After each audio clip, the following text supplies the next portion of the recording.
नमस्कार, मैं प्रेमा प्रियदर्शनी। आप देख रहे हो हमारे साथ हमारे डिजिटल प्लेटफॉर्म सक्रिय भारत।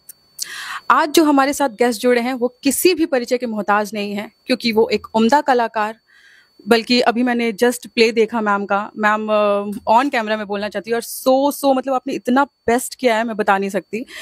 मैम फर्स्टली मैं आपसे पूछना चाहती हूँ कि यही प्ले चूज क्यों किया आपने? ये प्ले बनाया गया है, वो ऐसे बना बनाया नहीं था ये। और इसको अभी 20 वर्ष हो गए मुझे परफॉर्म करते हुए। ये 21वां वर्ष शुरू हुआ है।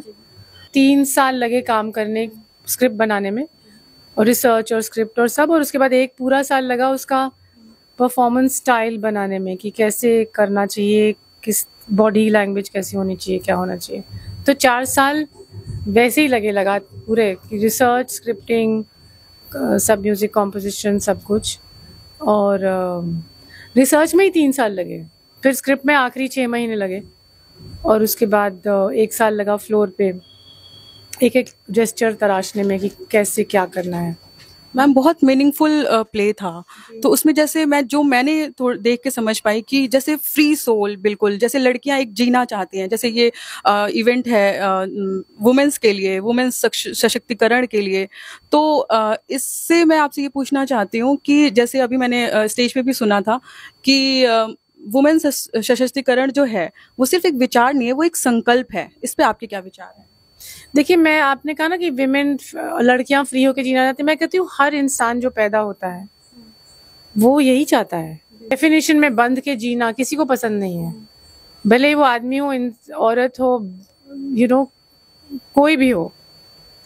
क्योंकि जो आत्मा है वो चीजों से मुक्त रहना चाहती है। वो क्योंकि ललित का क्या है, आप उसे बांध नहीं सकते। आपका वो फेमिनिज्म है, फेमिनिस्ट है, वो फेमिनिज्म के बहुत आगे निकल चुकी है। आपको वही लिबरलिस्ट है, कोई लिस्ट बेस्ट, ये सारे जो डेफिनेशंस है ललित के सामने छोटे पड़ जाते हैं, क्योंकि वो किसी के बनाए हुए डेफिनेशंस हैं।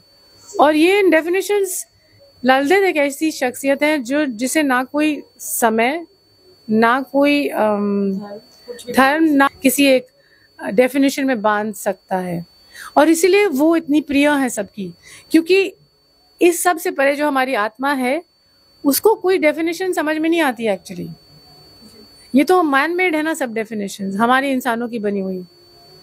जैसे वो कहती हैं कि इस जीवन में, पिछले एक जीवन में वो कुत्ता थी, एक में वो घोड़ा थी, एक में औरत थी। तो आपको क्या पता आपका पिछला जन्म क्या था? हम तो मानते हैं, हम इस प्रांत में रहने वाले हम लोग मानते हैं कि हमारे कई जन्म होते हैं, 64 योनियां या जो भी होता है। तो फिर आपको क्या पता आप कौन से अगले जन्म में क्या बनेंगे, क्या थे? तो आप अभी से इतनी विचारधारा, इतनी माने जो जिसे कहते हैं कि कट्टरपंथी क्यों बन जाते हैं, उसका कोई मतलब ही नहीं है। क्योंकि आप, पता चला आप अपने ही पैर पे कुल्हाड़ी मार रहे हैं अगले जन्म में। समझ रहे हैं आप? सो ये जो desire to be self realise, freedom का मतलब क्या होता है? ये नहीं कि आप कुछ भी कर लो। फ्रीडम का मतलब होता है कि आप हर चीज के रंग में ना रंग के अपना रंग तलाशो। यू नो मैम आप एक एक्ट्रेस हैं और आप बहुत अच्छी एक्ट्रेस हैं। मतलब आपको देख के बहुत लोग इंस्पायर होते हैं। आज की लड़कियां एक्ट्रेस बनना भी चाहती हैं। तो आपसे मैं जैसे अगर कोई ऐसी बात जो लोगों को नहीं पता हो, अगर आप बताना चाहें अपने से। मेरे बारे में बहुत सारी बातें नहीं पता होंगी। नहीं, कठिनाई तो सबके जीवन में होती है। जो कुछ नहीं भी कर रहा उसके लिए भी कठिन है चीजें। सत्य का मतलब होता है कि आप अपने से सच बोलो पहले तो, कि आप क्या हैं, अंदर से क्या है, कौन है।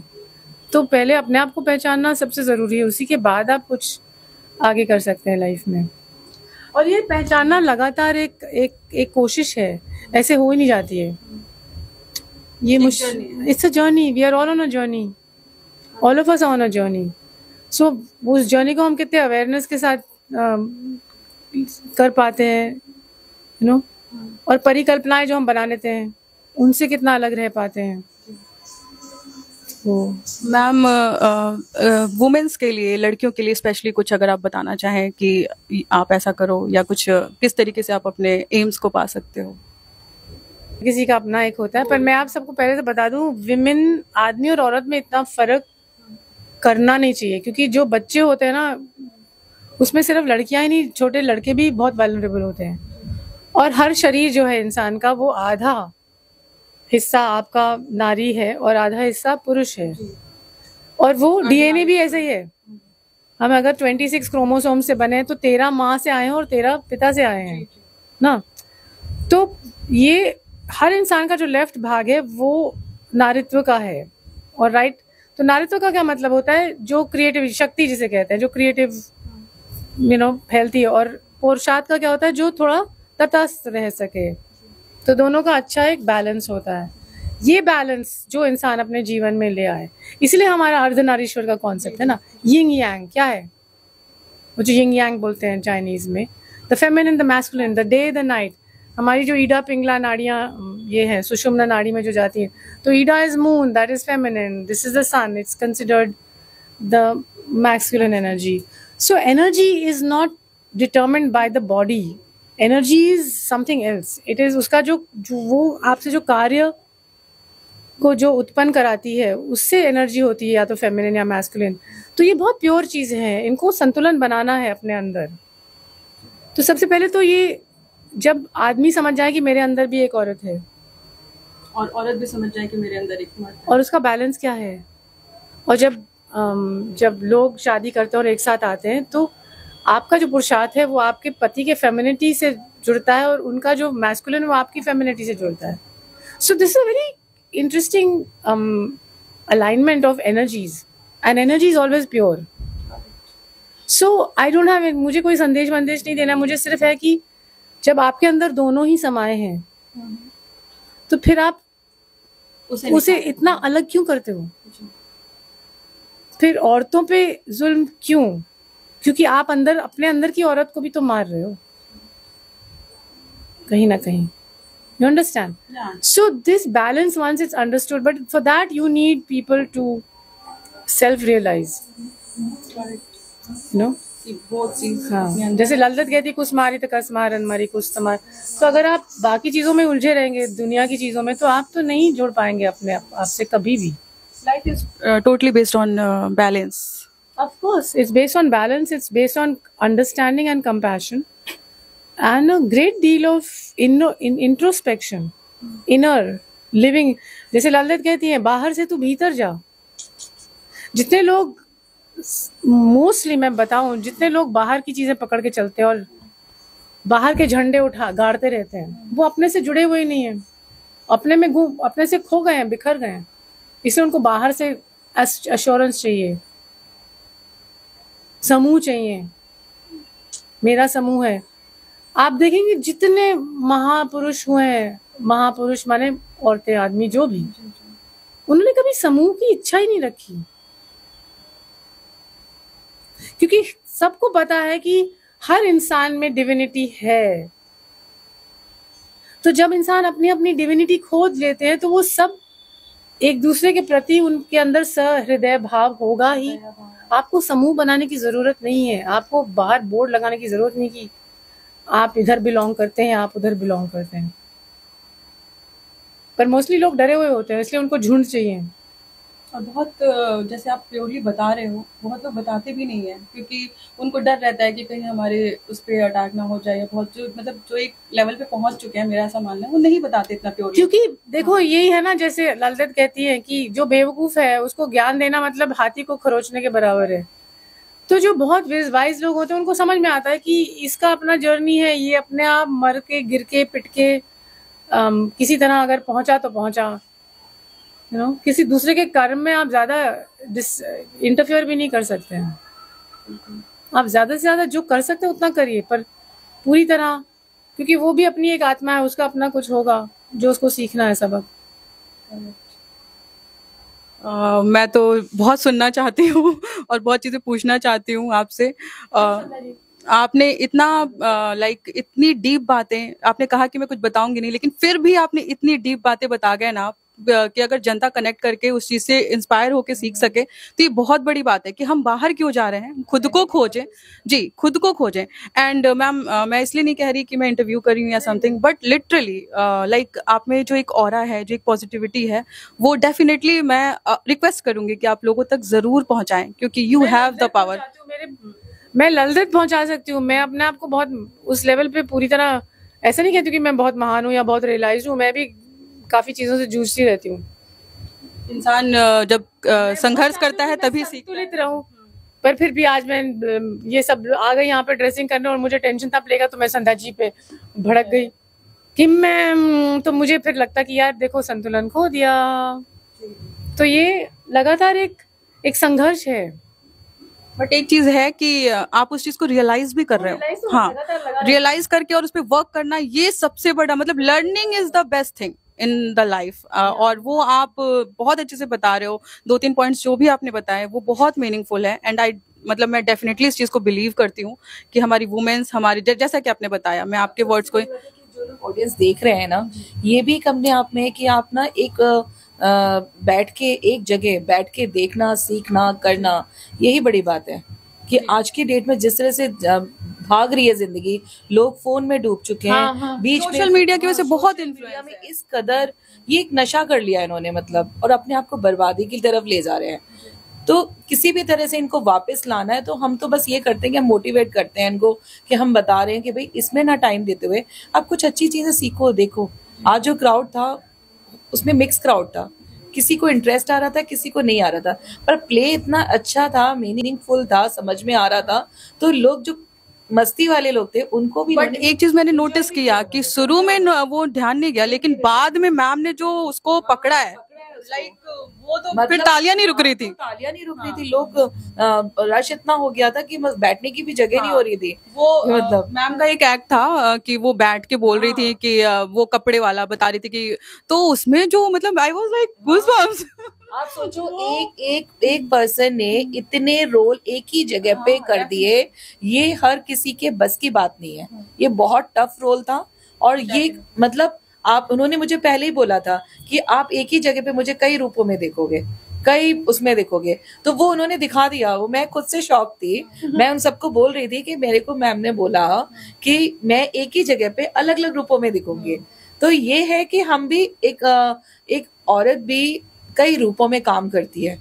बस क्या है, जो समाज में लोग होते हैं उनको समझ नहीं आता कि वो औरत के उस काम को नहीं देखते हैं कि वो किस तरह से काम कर रही है, घर संभालती है, बाहर संभालती है, बच्चों को बड़ा करने में वो जो करती है, उसके बाद हस्बैंड की जो उन्हें सुनना पड़ता है, उनके जो इन लॉज होते हैं वो सपोर्ट नहीं करते, उसके बाद वो सब कुछ करके भी आगे बढ़ती है।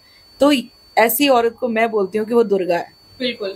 और डेफिनेटली, और जब मैं प्ले देख रही थी तो मैम के जैसे एक एक्ट में वो सीन बताया मैंने, दूसरा मैंने देखा था कि जब वो वॉक कर रही थी एंड देन पीछे शैडो आ रहा था, वो तो ऐसा था कि मैं ऐसे सोच रही कि भाई लाइव देखना बेस्ट है। हाँ, मैं तो ये लग रहा था कि रीता जी काफी सारी है यहाँ हाँ, करेक्ट। एक्चुअली आपने बहुत अच्छा किया संध्या जी की प्ले आपने इंक्लूड किया अपने प्रोग्राम में जी। ये वाला, क्योंकि मैं बताऊं आगे चल के अभी जो समाज हम, क्योंकि हम लोग ये जो जीवन इसमें आ गया है ना, तो उससे एक अजीब किस्म की वर्चुअल रियलिटी में आप भटकते रहते हैं। तो आगे के आने वाले समय में जो थिएटर है वो एक जगह होगी जहां पे इंसान अपने आप को पूरी तरह से कनेक्ट और समर्पित कर पाए, कंपोज माने अपने बिखरे हुए फ्रैगमेंट्स को कनेक्ट समेट सकेगा। लिटरली थिएटर ही है, लाइव परफॉर्मेंसेस, और वहां पे आप एक समूह में बैठे इंसान एक दूसरे के साथ। तो ये क्योंकि अक्सर घरों में अगर 4 लोग हैं, 4 सेलफोन है, तो वो तो एक दूसरे से बात भी नहीं होती है। पर यहाँ पे अगर 800 लोग हैं तो 800 लोग एक साथ हैं, तो वो एक बहुत it's a very healing process when you actually connect without cell phones with other people. तो वो थिएटर में ही हो पाएगा। फोन की वजह से मैं बता रही हूँ कि अंदर बच्चों के अंदर वो एग्रेसिव नेचर हो रहा है उनका, मतलब जो माइंड पे असर कर रहा है ना फोन, मेरे ख्याल से इसके लिए कुछ ना कुछ इस तरह की चीजें करनी चाहिए जिससे ये फोन की बच्चों को आदत छूट जाए। खासकर जो इतने भी यंगस्टर हैं वो रील इसमें इतना ज्यादा डूब चुके हैं। एक्टिव माइंड नहीं चल रहा, पैसिव माइंड चल रहा है, पैसिव चल रहा है। हाँ हाँ हाँ, लाइक वो रील आती है, बढ़े जा रही है, लोग उस पर ध्यान नहीं देते। मेरा एक चीज और ऐसा मुझे फील हुआ कि जैसे मैम ने बताया ना कि आप धीरे धीरे उसमें इतना हीलिंग होता है वो कि आप उस चीज को फील कर पाते हो। मैं अपनी ही आज की बात बता रही हूँ कि थोड़ा सा होता है ना कि इंसान बहुत, जैसे आप बता रहे हो कि हम डेली ट्राई करते हैं, कि मेरा भी ये मानना है कि बैलेंस करें लाइफ, तो डेली इंसान करता है चीजों को, बट समटाइम ऐसा होता है कि नहीं हुआ बैलेंस। तो आज मैं भी थोड़ा सा सैड फील कर रही थी, बट जब मैंने इनका प्ले देखा तो मेरे को ऐसा हो रहा था कि जैसे ये कर रहे थे ना मूव, जब डांस कर रहे थे व्हाइट पहन के आई वाज फील कि कितना फ्री है सोल, मतलब वो मैं कनेक्ट कर पा रही थी। सबसे बड़ी बात जो आपने बोली ना कि लड़कों के अंदर भी होना चाहिए कि भाई हमारे अंदर भी औरत है, वो चीज जब फील होने लगेगा ना, ये बहुत बड़ी बात है। आप सोचिए तो कि अगर ये चीज आ जाएगा ना किसी लड़के के अंदर, तो जितने भी क्राइम होते हैं वो होने ही बंद हो जाएंगे। क्योंकि जब वो उस तरह की चीजें करते हैं तो क्या वो भूल जाते हैं कि हमारे अंदर भी औरत है। जैसे कि मैम ने कहा कि खुद औरत होकर भी, मतलब हाथ अर्धनारीश्वर की बात तो है ही ना, तो आप अपने दूसरे को इस तरह से करके अपना ही को नष्ट कर रहे हो जी, आप अपने को ही बर्बाद कर रहे हो, ना कि आप दूसरे को बर्बाद कर रहे हो, आप खुद को ही कर रहे हो। आपकी शक्ति, आपकी सारी चीजें खत्म हो गई। बिल्कुल बिल्कुल। और मैं तो लिटरली इस चीज को बिल्कुल बिलीव करती हूँ कि मैम ने एक ही लाइन बोली और बहुत एकदम कहते हैं ना कि मीनिंगफुल बोली है कि आप अपने आप के अंदर औरत भी समझो और औरतें अपने अंदर मर्द भी समझे, तो इतना बैलेंस हो जाएगा ना कि हमें इतना इस चीज के लिए, जैसे महिला सशक्तिकरण के लिए इतना हमें स्टेप भी नहीं लेना पड़ेगा, क्योंकि वो नेचुरल आ जाएगा। आदमियों पे भी बहुत बर्डन हो जाता है ना कि नहीं, आप जब बड़े हो रहे हैं, आप ये नहीं कर सकते, आपको जिम्मेदारी ये तुरंत संभालनी है, आपका है ये, आप रो नहीं सकते, आप अपनी फीलिंग्स मत एक्सप्रेस करो, आप आदमी तो हो नहीं अगर आप ऐसा करते हो। सो दैट बैलेंस, उनका भी बैलेंस बिगड़, उनको टॉक्सिक मैस्कुलिनिटी की तरफ पुश किया जाता है, सामाजिक तौर पे। तो ये थी हमारे साथ मीता बिष्ट मैम और संध्या मैम, और लिटरली मुझे बात करके बहुत अच्छा लगा और मुझे पता है कि आप लोग को भी उससे ज़्यादा अच्छा लगेगा, क्योंकि बहुत सारी ऐसी बातें होती हैं कि एज अ व्यूअर आप कनेक्ट कर पाते हो कि मेरी लाइफ में ऐसा हो रहा है, तो मैं इस चीज़ से कनेक्ट करके उस चीज़ से हम इंस्पिरेशन लेते हैं एंड देन हम उस चीज़ को अपनी लाइफ में ईजी करते हैं। So ma'am literally very very thank you. ये ललदेद हैं जो हम सबको साथ लाई हैं। Thank you ma'am. Thank you. आप क्या कहना चाहोगे एंड में? मैं बस यही कहना चाहती हूँ, मैं कोई मैसेज नहीं देना चाहती जैसे कि मैम, क्योंकि मैसेज दे के कोई फायदा नहीं है। अंदर से ही अंदर लाना चाहिए। और ये जरूरी नहीं है कि हम सारी फीमेल्स को अपने आप को इतना कम समझना चाहिए। मतलब आप सब कुछ कर सकते हो। जिम्मेदारी का बोझ सिर्फ आदमियों के ऊपर ही नहीं होना चाहिए, एक औरत के ऊपर भी होना चाहिए। जैसे कि इक्वल पार्ट होना चाहिए, 50-50 का रेशो होना चाहिए। क्योंकि काफी लड़कियां, काफी फीमेल ये सोचती है, अरे हमें क्या करना, हमारी तो शादी हो जाएगी या कुछ है, घर चलाने की जिम्मेदारी हस्बैंड्स की है, वो करेंगे, संभालेंगे, पेरेंट्स संभाल लेंगे, मतलब फादर संभाल लेंगे। नहीं, आप बराबर के हो। आपने इस धरती पे जन्म लिया है ना, तो आप इसलिए नहीं आए हो। अपना जीवन जो भगवान ने आपको दिया है उसके कुछ उद्देश्य से दिया है, आपको वो उद्देश्य पूरे करने हैं। आप यहाँ पे जो भी जन्म लेता है वो इसलिए नहीं आता कि उसे मूवी देखना है या कुछ टाइम पास करना है, वो किसी उद्देश्य से ही पैदा होता है। जब तक उस उद्देश्य को समझ नहीं पाता, समझते समझते बहुत देर हो जाती है। मानव जीवन तर्क के लिए ही मिला। हाँ, मानव जीवन होता ही इसीलिए है कि वो कुछ ना कुछ करने के लिए है। अब जैसे मैं सोचती हूँ कि मैं अपने लिए बोल रही हूँ, मैं कोई उसके लिए नहीं बोल रही हूँ, कास्टम्स पे नहीं जा रही हूँ। मैं एक राजपूत हूँ, तो मेरे पेरेंट्स मुझे सिखाते थे कि राजपूतों का जन्म सिर्फ देश की सुरक्षा के लिए होता है। तो मैं आर्मी में जाना चाहती थी, मैं आर्मी में नहीं जा पाई क्योंकि मेरी शादी हो गई। क्योंकि मेरे फादर बहुत एज के थे और उनको अटैक भी आ चुका था, तो मेरी शादी करा दी। मैं बिल्कुल उसमें मूड में ही नहीं थी कि मैं शादी नहीं करूंगी, मेरा वो ही नहीं था। मैंने कहा मैं कुछ करूंगी। आर्मी में नहीं जा पाई, फिर शादी हो गई, फिर बिजनेस देखा काफी टाइम, फिर मैंने सोशल वर्क स्टार्ट करा धीरे धीरे करके। काफी वुमेन्स के साथ मैं कॉलोनियों में जाती हूँ, उनको बोलती हूँ कि अभी वो गर्ल्स के साथ भेदभाव कर रहे हैं, बच्चों के साथ कर रहे हैं, तो मैं उनको समझाती हूँ कि नहीं, इनको इक्वली समझो। और लेके आज हमारे यहाँ जो गर्ल्स हैं, काफी सारी गर्ल्स हैं, आप उन्हें देखिएगा, वो कोई बोल नहीं सकता कि वो इस तरह की फैमिली से आई हुई हैं जिन्हें वो स्कूल भी नहीं जाती थी, उनको स्कूल तक जाने तक का काम में दुर्गा सप्तशती फाउंडेशन ने किया है। पिछले 5 सालों से हम लोग इसी काम में लगे हुए हैं। काफी गर्ल्स, जो भी दिल्ली पुलिस की अभी आपने देखी थी ट्रेनिंग, ये सारे ट्रेनर हैं जो उन्होंने दिल्ली पुलिस वाले हमें प्रोवाइड कराते हैं कि आप जाके इनको लेके जाइए, आप ट्रेनिंग दीजिए लड़कियों को। तो क्योंकि लड़कियों के साथ बहुत केस होते रहते हैं, इसलिए हम काम कर रहे हैं। तो सशक्त बनना हमारे खुद के हाथ में है, किसी और के हाथ में नहीं है। तो हम सशक्त तब बन सकते हैं जब हम खुद से दिल से चाहेंगे। तो बिल्कुल सही बात है। Thank you so much ma'am. You also spoke beautifully